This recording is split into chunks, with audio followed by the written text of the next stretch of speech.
Bonjour à tous, j'espère que vous avez passé de très bonnes vacances. Je suis très content de vous retrouver pour une nouvelle leçon. Aujourd'hui, nous allons voir le système nerveux.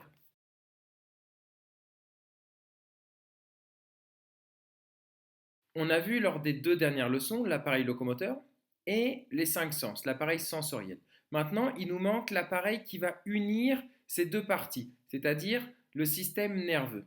En effet, mes sens vont être stimulés, vont prendre une information et vont envoyer un signal électrique. Ce signal électrique, il doit forcément aller quelque part. Et où est-ce qu'il va aller? Dans le système nerveux, dans ce que vous appelez le cerveau. Et vous allez voir que le système nerveux, c'est beaucoup plus, c'est bien plus qu'uniquement le cerveau. Ce cerveau va analyser l'information, va nous donner un ordre, et cet ordre va aller vers mon système locomoteur qui, lui, va répondre par une action motrice. Je vais bouger, je vais parler, etc. etc.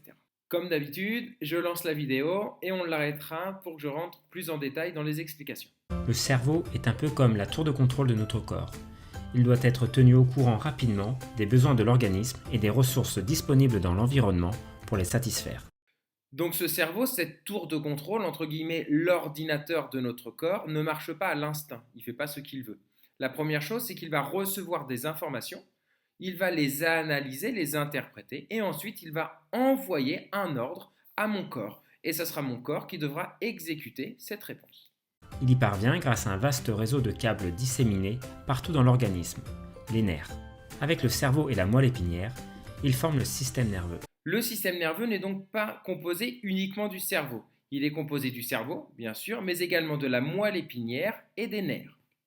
La moelle épinière, souvenez-vous, on en a parlé quand on a vu le squelette, c'était ce qui était à l'intérieur de ma colonne vertébrale. Vous vous souvenez, je vous ai dit qu'il y avait un petit trou et qu'à l'intérieur passait le système nerveux. Ben voilà, mon système nerveux passe bien à l'intérieur de ma colonne vertébrale, ça s'appelle la moelle épinière.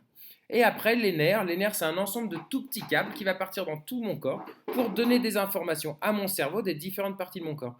Vous vous souvenez, sur mon squelette, c'était les espèces de petits plastiques jaunes. Vous me disiez, c'est quoi le plastique jaune qui sort de chaque côté de la colonne vertébrale? Ben c'est ça, les nerfs.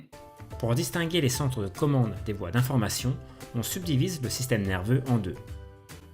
Lorsque l'on parle du système nerveux, généralement on le divise en deux grandes parties. Le système nerveux central, celui qui va commander, et le système nerveux périphérique, c'est-à-dire celui qui va apporter l'information des sens vers mon système nerveux central, et celui qui va envoyer les informations, les ordres de mon système nerveux central jusqu'à mes organes ou mes muscles.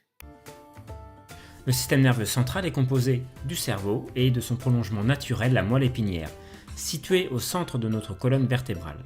Cette dernière offre, avec le crâne, une véritable armure au précieux système nerveux central. Mon système nerveux central est donc composé de mon cerveau et de la moelle épinière.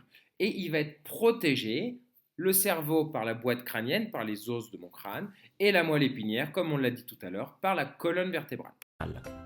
Le système nerveux périphérique. Ce sont les nerfs, dont certains recueillent de l'information et d'autres diffusent des ordres.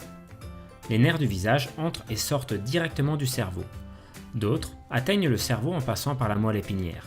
Mon système nerveux périphérique, lui, est donc composé de mes nerfs, c'est-à-dire des centaines, des milliers de câbles que j'ai dans mon corps qui vont servir à deux choses, soit à prendre une information à partir de mes sens, soit à envoyer un ordre à un muscle ou à un organe. Voilà cette première partie de leçon terminée sur la définition du système nerveux. Il n'y a rien de bien compliqué. De toute façon, si vous avez n'importe quelle question, on se voit à 13 heures sur l'application Meet. Sinon, je vous dis bon courage et bonne journée. Au revoir.